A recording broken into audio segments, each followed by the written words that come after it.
দীর্ঘ প্রতীক্ষার পর যুদ্ধবিরতিতে যখন কিছুটা স্বাভাবিক জীবনে ফিরতে শুরু করেছে গাজার মানুষ, ঠিক তখনই উপত্যকাবাসীকে জর্ডান ও মিশরে পাঠানোর প্রস্তাব দিয়ে বসলেন ডোনাল্ড ট্রাম্প।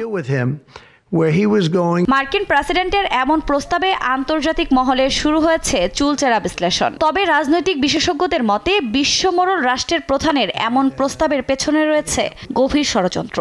এর মাঝে ইসরায়েলের নেক্কারজনক কূট পরিকল্পনার কারণ নিয়ে প্রতিবেদন প্রকাশ করেছে প্রভাবশালী একাধিক গণমাধ্যমও। প্রতিবেদনের তথ্য অনুযায়ী গাজায় দমন-পীড়নের পেছনে বড় ভূরাজনৈতিক স্বার্থ রয়েছে নেতানিয়াহুর।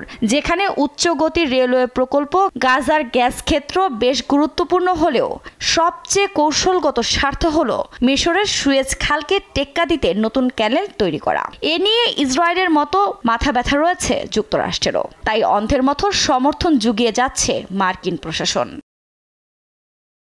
প্রায় 150 বছর পুরনো এ ক্যানেল যেমনি বেশ গুরুত্বপূর্ণ, ঠিক তেমনি রয়েছে কিছু সীমাবদ্ধতাও। 2021 সালের মার্চে সুয়েজ খালে কন্টেইনারবাহী জাহাজ আটকে পড়ায় লোহিত সাগরের সঙ্গে ভূমধ্যসাগরকে যুক্ত করা বিশ্বের অন্যতম ব্যস্ত এই বাণিজ্য পথটি 6 দিন বন্ধ ছিল। 1956 সালে জামাল নাসের আবদেল মিশরের প্রেসিডেন্ট হলে সুয়েজ খাল জাতীয়করণকে কেন্দ্র করে দ্বিতীয় আরব ইসরায়েল যুদ্ধ বাধে। এরপর 1967 সালে তৃতীয় আরব ইসরায়েল যুদ্ধ বাধলে খালটি বন্ধ করে দেওয়া হয়, যা 1975 সাল পর্যন্ত স্থায়ী ছিল। বিশ্লেষকদের মতে সুয়েজ খালের নিয়ন্ত্রণ এবং তার সম্ভব না হলে বিকল্প একটি জলপথ তৈরির পরিকল্পনা বহুদিন ধরেই করছে তেল আবিব। আর তাতে পূর্ণ সমর্থন রয়েছে যুক্তরাষ্ট্র এবং পশ্চিমা অনেক দেশের। যুক্তরাষ্ট্রের পরিকল্পনার গোপন নথি 1996 সালে আংশিকভাবে ফাঁসও হয়ে যায়। 1956 সালে ইসরায়েল সুয়েজের নিয়ন্ত্রণ নিতে ব্রিটেন ও ফ্রান্সের সমর্থন নিয়ে মিশরের বিরুদ্ধে যুদ্ধ পর্যন্ত করেছিল। বিষয়টি চাপা পড়লেও অর্থনৈতিক ও ভূ-রাজনৈতিকভাবে অত্যন্ত গুরুত্বপূর্ণ এই জলপথের ওপর নিয়ন্ত্রণ নেয়ার আকাঙ্ক্ষা থেকে ইসরায়েল কখনোই সরে আসতে পারেনি। তাই বিকল্প খাল তৈরির এ প্রকল্পে যুক্ত ছিল ইলাত শহর এবং ভূমধ্যসাগর উপকূলের গুরুত্বপূর্ণ বন্দরগুলো। খালটির নাম দেয়া হয় বেন গুরিয়ান। যখন ইসরায়েলের প্রথম প্রধানমন্ত্রী হিসেবে ডেভিড বেন গুরিয়ান ক্ষমতায় আসেন, বেন গুরিয়ান খাল প্রকল্পটি ছিল 1960-এর দশকে ইসরায়েলের একটি প্রস্তাব, যা লোহিত সাগরকে আকাবা উপসাগরের দক্ষিণ প্রান্ত দিয়ে ভূমধ্যসাগরের সাথে সংযুক্ত করেছে।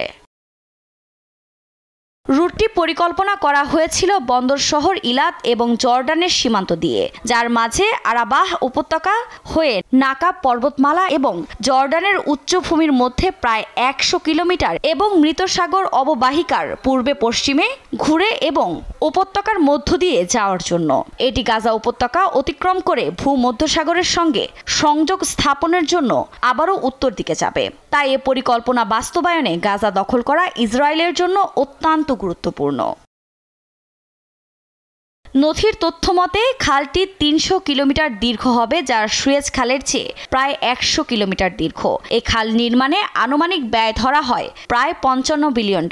2016 সালেও সুয়েজ খালের বিকল্প জলপথ তৈরি নিয়ে জোরসোরে কথা উঠেছিল, কিন্তু ইয়েমেনের যুদ্ধ এবং মিশরের কথা বিবেচনা করে যুক্তরাষ্ট্র বিষয়টি চেপে গিয়েছিল সে সময়। 2020 সালে সংযুক্ত আরব আমিরাত ইসরায়েলের সঙ্গে সম্পর্ক স্বাভাবিক করলে আবারও ইসরায়েলের ভেতরে সুয়েজ খালের পরিকল্পনার কথা ওঠে। আর হামাস 7 অক্টোবর হামলা চালিয়ে ইসরায়েলের এ প্রকল্প বাস্তবায়ন করা অনেকটাই সহজ করে দিয়েছে।